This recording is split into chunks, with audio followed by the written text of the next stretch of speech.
നമസ്കാരം. ഇറാന്റെ പരമോന്നത നേതാവ് ആയത്തുള്ള അലി ഖംനായി കൊല്ലപ്പെട്ടതിന് ശേഷം, അദ്ദേഹത്തെ കൊലപ്പെടുത്തിയതിനു ശേഷം പുതിയ പരമോന്നത നേതാവായി ഖംനായിയുടെ മകൻ മുജ്തബ ഖംനായി ചുമതല ഏറ്റെടുത്തു. എന്തായാലും അദ്ദേഹം ചുമതല ഏറ്റെടുത്തതിന് ശേഷം ഇതുവരെയുള്ള സമയം, ഇന്നലെയാണ് വാർത്ത പുറത്തു വന്നത്, ചുമതല ഏറ്റെടുത്തതിന് ശേഷം ഇന്ന് വരെയുള്ള സമയങ്ങളിൽ അമേരിക്കക്കുണ്ടായിട്ടുള്ള തിരിച്ചടികൾ അത് ഗംഭീര തിരിച്ചടികൾ തന്നെയാണ്. പക വീട്ടാനുള്ളതാണ്, പ്രതികാരം ചെയ്യാനുള്ളതാണ്. സ്വന്തം പിതാവിനെ കൊന്നവരെ വെറുതെ വിടില്ല എന്ന് തീരുമാനിച്ച് മുജ്തബ ഖംനായി ഇറങ്ങിയതുപോലെ നമുക്ക് തോന്നിപ്പോകും. അത്തരത്തിലുള്ള അടികളാണ് അമേരിക്കക്ക് കിട്ടിയത്.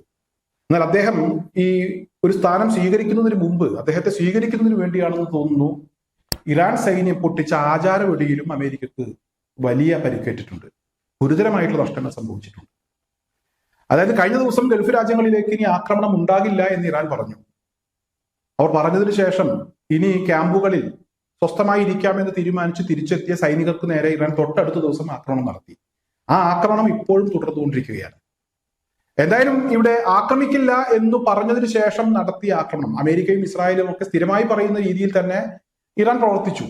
അങ്ങനെ അവർ നടത്തിയ ആക്രമണത്തിൽ 200 അമേരിക്കൻ സൈനികർ കൊല്ലപ്പെട്ടു എന്നുള്ള അവകാശവാദം ഇറാന്റെ ഭാഗത്തുനിന്നുണ്ടായിരുന്നു.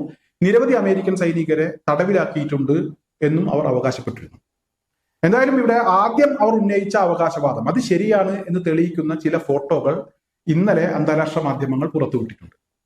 അതായത് അമേരിക്കൻ പ്രസിഡന്റ് ഡൊണാൾഡ് ട്രംപ് സല്യൂട്ടൊക്കെ ചെയ്ത് ഗൾഫിൽ നിന്നും കയറ്റിവിട്ട പെട്ടികൾ സ്വീകരിക്കുന്നതിന്റെ തിരക്കിലാണ്. അതായത് ഗൾഫ് രാജ്യങ്ങളിലെ ബേസുകളിൽ കൊല്ലപ്പെട്ട അമേരിക്കൻ സൈനികരുടെ മൃതദേഹങ്ങൾ അടങ്ങിയ പെട്ടികൾ അമേരിക്കയിലേക്ക് എത്തിത്തുടങ്ങി എന്നുള്ളതാണ് സത്യം.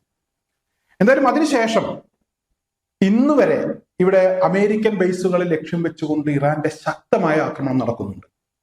ഖത്തറിലെ അൽ-ഉദൈദ് താവളത്തിന് നേരെ ഇവിടെ ഇന്ന് നടന്ന ഒരു ആക്രമണത്തിൽ വലിയ ആൾനാശം ഉണ്ടായിട്ടുണ്ട് എന്നൊരു വിവരമാണ് പുറത്തു വരുന്നത്. ഇത് വ്യോമതാവളത്തിൽ നേരിട്ട് മിസൈൽ പതിച്ചു. ഈ മിസൈലിനെ തകർക്കാനായില്ല, തടുക്കാനായില്ല എന്നുള്ളതാണ് ടൈംസ് ഓഫ് ഇന്ത്യ പുറത്തുവിട്ടിട്ടുള്ള ഒരു വാർത്ത. അതിന്റെ ദൃശ്യങ്ങളും ചിത്രങ്ങളും ഒക്കെ ടൈംസ് ഓഫ് ഇന്ത്യ പുറത്തുവിട്ടിട്ടുണ്ട്. അതായത് ആയത്തുള്ള അലി ഖംനായിയുടെ മകൻ മുജ്തബ ഖംനായി ചുമതല ഏറ്റെടുത്തതിന് ശേഷം അമേരിക്കക്ക് തിരിച്ചടികളുടെ പൊടിപൂരമാണ്. അതേസമയം അമേരിക്കയും ഇസ്രായേലും ഇറാനിലേക്ക് നടത്തുന്ന അടികളും ഒട്ടും മോശമല്ല. അവിടെ എണ്ണ സംഭരണ കേന്ദ്രം, അതുപോലെ തന്നെ മിസൈൽ നിർമ്മാണ കേന്ദ്രമൊക്കെ തകർത്തിട്ടുണ്ട് എന്ന വാർത്തകൾ പുറത്തു വരുന്നുണ്ട്. അമേരിക്കയുടെ അവകാശവാദമാണ്, മുഴുവനായിട്ടൊന്നും ഇറാൻ സ്ഥിരീകരിച്ചിട്ടില്ല. എന്തായാലും ഇവിടെ കണ്ണിന് കണ്ണ് കയ്യിന് കൈ എന്ന രീതിയിൽ തിരിച്ചടിക്കുന്നുണ്ട്. ഇവിടെ ബഹ്റൈനിലെ കുടിവെള്ള പദ്ധതിക്ക് നേരെയൊക്കെ വലിയ ആക്രമണങ്ങൾ ഉണ്ടായിട്ടുണ്ട്. സൗദിയിലേക്ക് നടന്ന ആക്രമണത്തിൽ അമേരിക്കൻ സൈനികർ കൊല്ലപ്പെടുന്ന സാഹചര്യം ഉണ്ടായിട്ടുണ്ട്.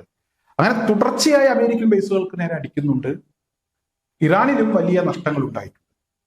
ഇസ്രായേലിനാകട്ടെ അവർക്ക് ഉണ്ടായിട്ടുള്ള നഷ്ടം, ഇന്നലെ രാത്രി നടന്നിട്ടുള്ള ആക്രമണം ഒരിക്കലും അവർ ചിന്തിക്കാൻ പോലും, ആ ഒരു ആക്രമണത്തെ കുറിച്ച് ഓർക്കാൻ പോലും അവർ ഇഷ്ടപ്പെടുന്നില്ല എന്നുള്ളതാണ്. അത്തരത്തിലുള്ള ആക്രമണമാണ് ഇസ്രായേലിനകത്തേക്ക് നടന്നിട്ടുള്ളത്.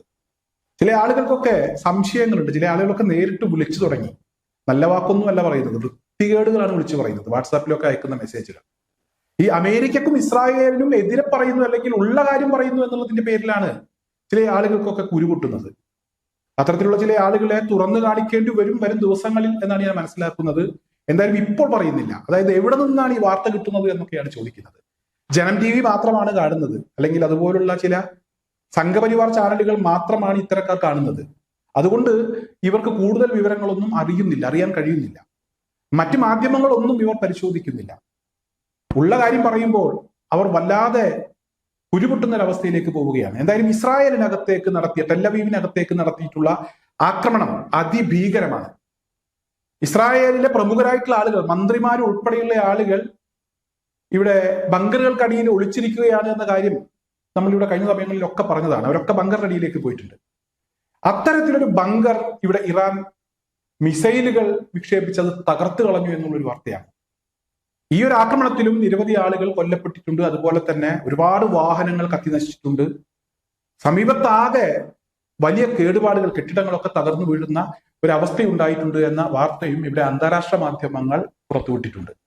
ഒന്ന് പരിശോധിക്കാൻ തയ്യാറാകണം. എന്തെങ്കിലും പറയുമ്പോൾ വെറുതെ കുരുപൊട്ടിയിട്ട് കാര്യമില്ല. ഇനി ആര് പറഞ്ഞാലും ആര് വിളിച്ചാലും എന്നെ സംബന്ധിച്ചിടത്തോളം അത് വിഷയമുള്ള കാര്യമല്ല. അത് ഏത് രീതിയിൽ കൈകാര്യം ചെയ്യണമെന്നതിനെ കുറിച്ച് എനിക്ക് നല്ല ബോധ്യമുണ്ട്. അതുകൊണ്ട് ഞാൻ ആ വിഷയത്തിലേക്ക് കൂടുതൽ പോകുന്നില്ല. എന്തായാലും ഇവിടെ ഒരു കാര്യം മനസ്സിലാക്കുക, ബാപ്പയുടെ മകൻ തന്നെയാണ് ഇറാനിൽ പരമോന്നത നേതാവായി ചുമതല ഏറ്റെടുത്തിരിക്കുന്നത്. അമേരിക്കൻ പ്രസിഡന്റ് ഡൊണാൾഡ് ട്രംപ് തുടർച്ചയായി ഭീഷണിപ്പെടുത്തി, ഇസ്രായേൽ തുടർച്ചയായി ഭീഷണിപ്പെടുത്തി അടുത്ത പരമോന്നത നേതാവിനെ പിന്തുടർന്ന് വധിക്കുമെന്നാണ് പറഞ്ഞത്.